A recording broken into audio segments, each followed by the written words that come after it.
Good morning and welcome to our podcast. This is Jo Cameron of Redmayne Group and Julian Mellor. Our company, as I say, is called Redmayne Group, and we basically do golf-inspired business solutions. So that uses golf as a vehicle for learning and leadership and management development, away days and team building events. So it's all very good and we enjoy ourselves a lot. So good morning, Julian. How are you today? Very well, thank you, Jo. How are you? I'm all right. I'm wide awake and full of beans. How are you? I was woken with a start this morning. What happened? Quick, wake up. Have a read of this testimony from one of our clients. Thought you was awake. Honestly, I really thought you was awake. You were moving. So I thought I was just excited because we got this testimony, which said a lovely thing.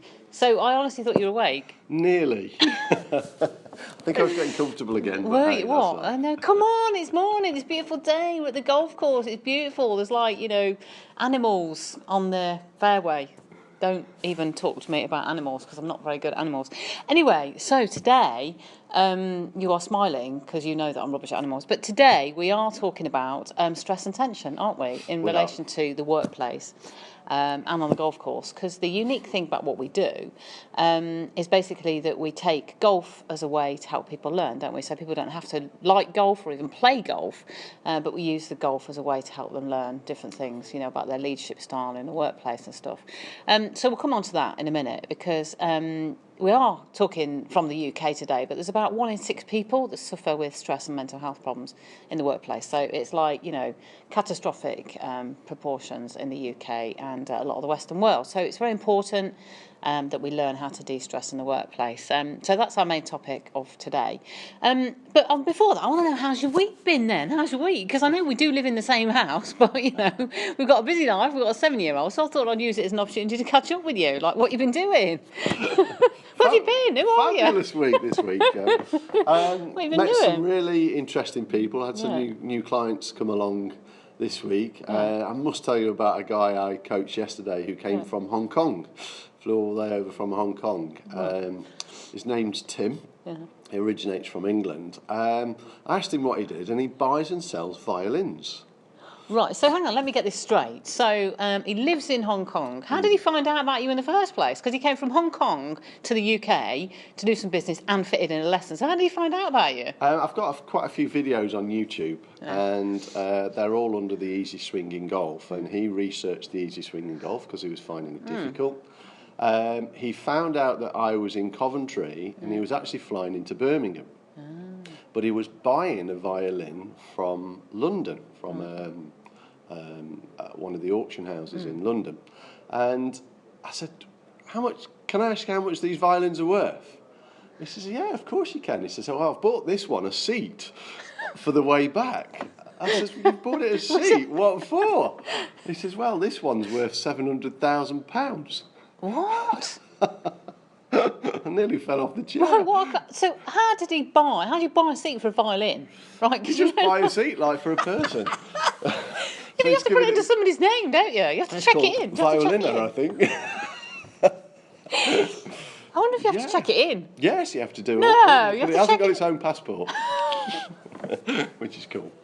Was he the bloke that you showed me that picture of on where he was hitting his golf balls in Hong Kong? Is that what No, this was another guy. One. Yeah, another guy. Yeah, I have a few people contact me from Hong Kong, and I've had an email yesterday from Jack from America, Colorado. Yeah. Wanted to know a little bit more about the Easy Swing Golf. So yeah, it's interesting how YouTube gets it out there and gets it in front of a lot of people. You know what I absolutely love about your YouTube video? I mean, it is, if you search on YouTube, the Easiest Swinging Golf, it comes up there near the top, isn't it?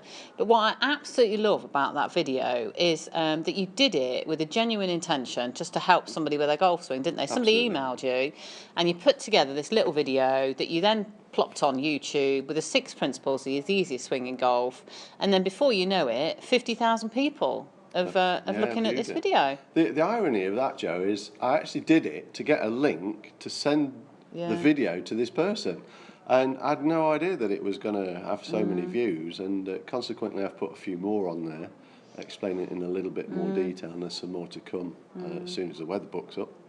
But it really works. It's not about me, it's just about trying to help people. I think what you don't realise is you really like a lot of people struggle when they try and do things in front of camera, but you are really you, and I think that's what comes across really well in the video. Is that you're just really natural. You really just want to help people, play better golf, and I think that's why you're getting so many hits on it. It's brilliant. Yeah, I think so. Yeah, so people go onto YouTube, don't they? Easiest swinging golf, you'll pop up with the 6 principles. That's it. I'm just wondering whether it's just reminding people what the 6 principles are, because there is a link between the 6 principles of positive impact golf, isn't there, and what we're going to talk about, stress and tension in the workplace. So, well, we've got positive impact golf's based around 6 principles, 3 deadly don'ts, underpinned by reduced tension. So we call tension the killer of golf swing. So if we can start to eradicate that, we're halfway there, and then we apply the 6 principles, take away things that are no use to people rather than adding complexity. So we're trying to make this game easier, not harder. What are the 6 again?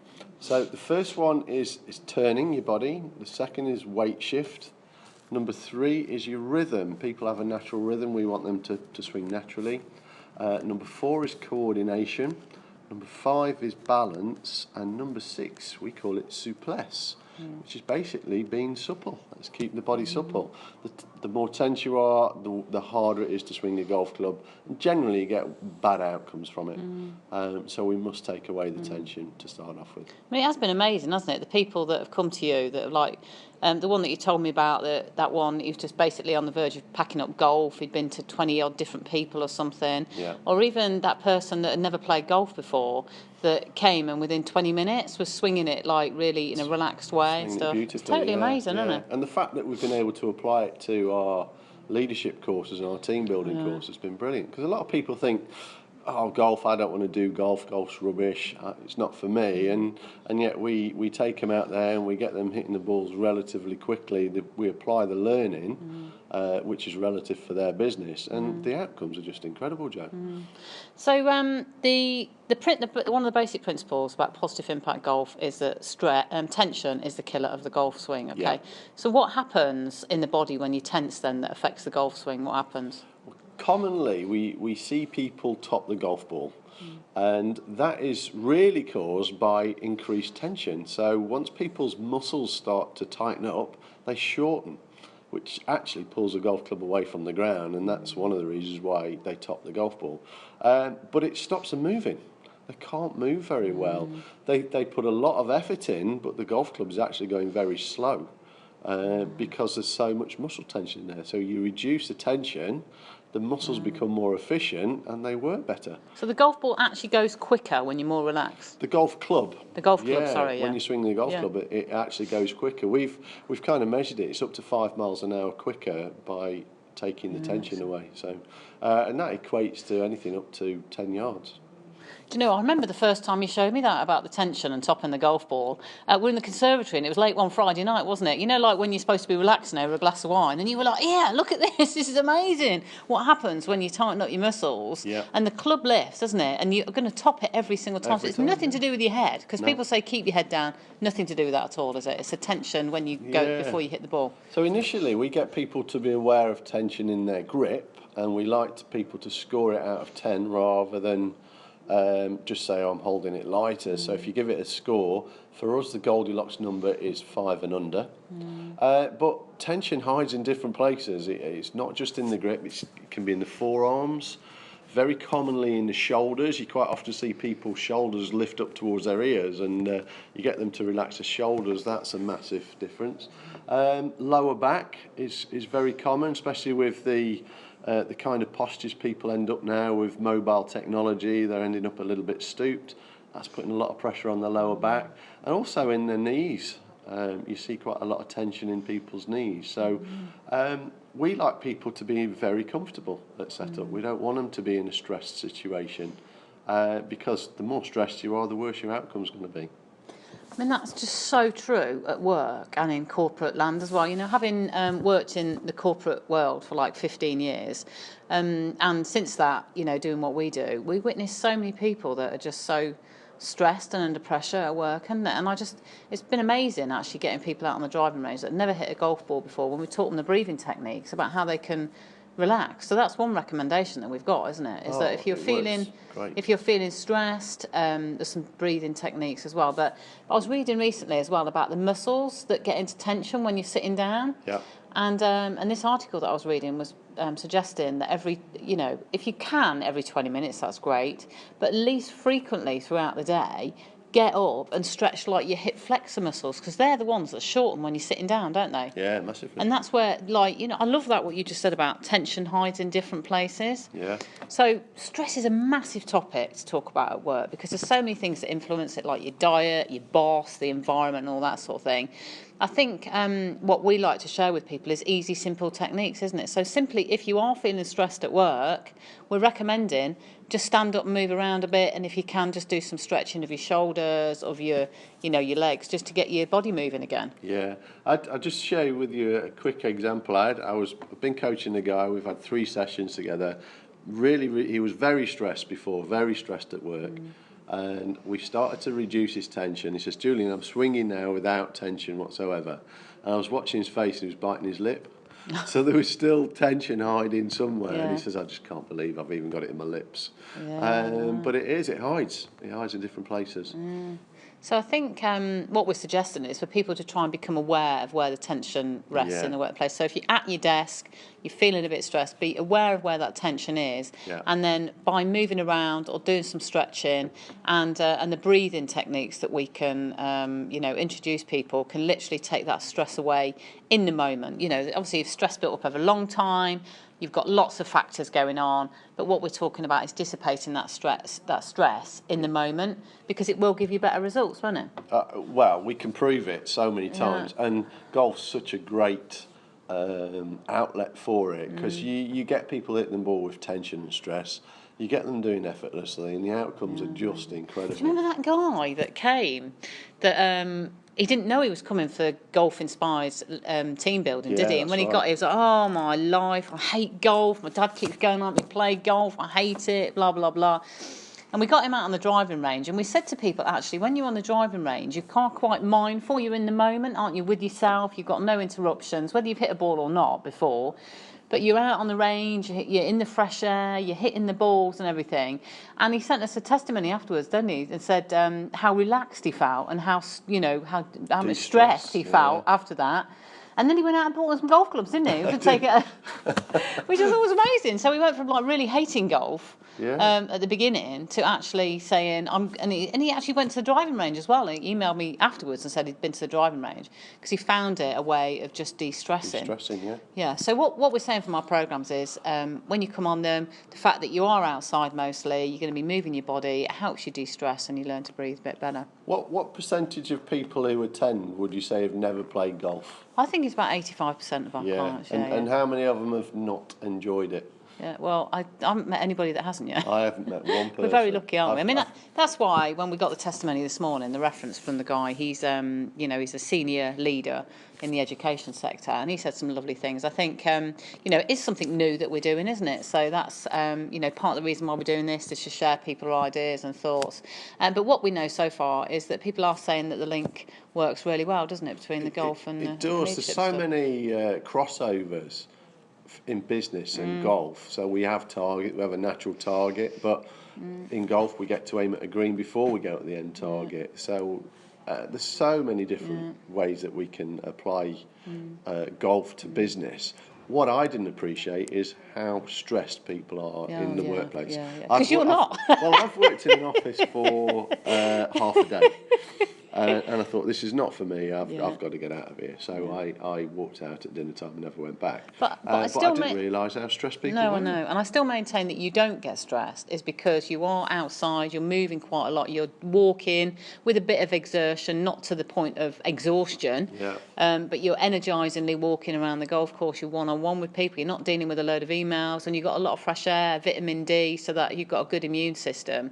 So you've got all most of the factors that help you be a bit calmer. Yeah, and I think the more people can even come on some of our programs, some of our courses, and actually learn about relaxation and how much more efficient you become. Yeah, well, that is such the key point. I mean, I've learned from my yoga that in yoga they teach you to breathe through, the tension in your muscles, breathe it away, and the more you relax, the better your results in yoga. And I think that's just totally what I found amazing from learning yoga.